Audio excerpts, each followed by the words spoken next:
বিপুল প্রত্যাশা আর কঠিন বাস্তবতার মাঝখানে দাঁড়িয়ে নতুন অর্থবছরের বাজেট ঘোষণা করতে যাচ্ছে সরকার। প্রায় ২ দশক পর বিএনপি নেতৃত্বাধীন সরকারের সামনে ছিল পরিবর্তনের প্রতিশ্রুতি বাস্তবায়নের সুযোগ, কিন্তু ভঙ্গুর অর্থনীতি, রাজস্ব ঘাটতি ও ঋণের বোঝা সেই পথকে কঠিন করে তুলেছে।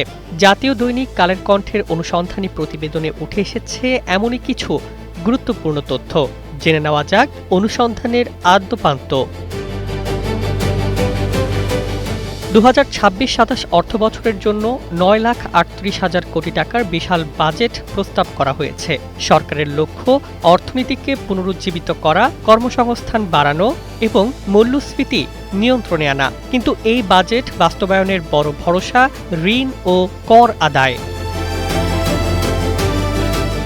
সরকার আগামী অর্থবছরে প্রায় ৬,৯৫,০০০ কোটি টাকা রাজস্ব আয়ের লক্ষ্য নির্ধারণ করেছে, অথচ চলতি অর্থবছরেই রাজস্ব ঘাটতি ১,০০,০০০ কোটি টাকা ছাড়িয়েছে। ফলে অর্থনীতিবিদদের প্রশ্ন, বাস্তবতার সঙ্গে এই লক্ষ্য কতটা সামঞ্জস্যপূর্ণ?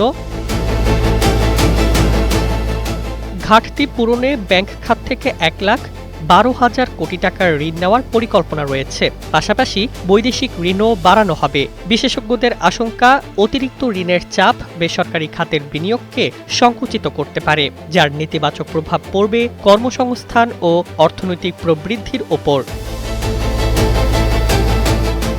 অবশ্য সাধারণ মানুষের স্বস্তির জন্য চাল, ডাল, ভোজ্য তেল, মাছ, মাংস, আলু সহ প্রায় ৬০টি নিত্যপণ্যে কর কমানোর উদ্যোগ নেওয়া হয়েছে। সামাজিক সুরক্ষা কর্মসূচির আওতায় ফ্যামিলি কার্ড, কৃষক কার্ড ও হেলথ কার্ডে বরাদ্দ বাড়ানো হয়েছে। শিক্ষা ও স্বাস্থ্য খাতেও রেকর্ড বরাদ্দের প্রস্তাব রয়েছে।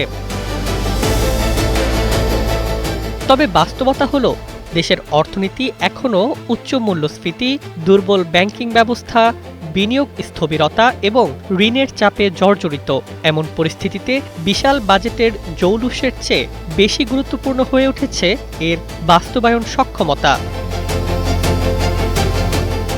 কারণ শেষ পর্যন্ত এই বাজেটের সাফল্য নির্ভর করবে না কাগজে কলমের প্রতিশ্রুতিতে, বরং নির্ভর করবে জনগণের জীবন কতটা স্বস্তি পায় তার উপর। ঋণে কাবু অর্থনীতির ভার যদি শেষ পর্যন্ত সাধারণ মানুষের কাঁধেই এসে পড়ে, তাহলে উন্নয়নের স্বপ্নও হয়ে উঠতে পারে নতুন বোঝা।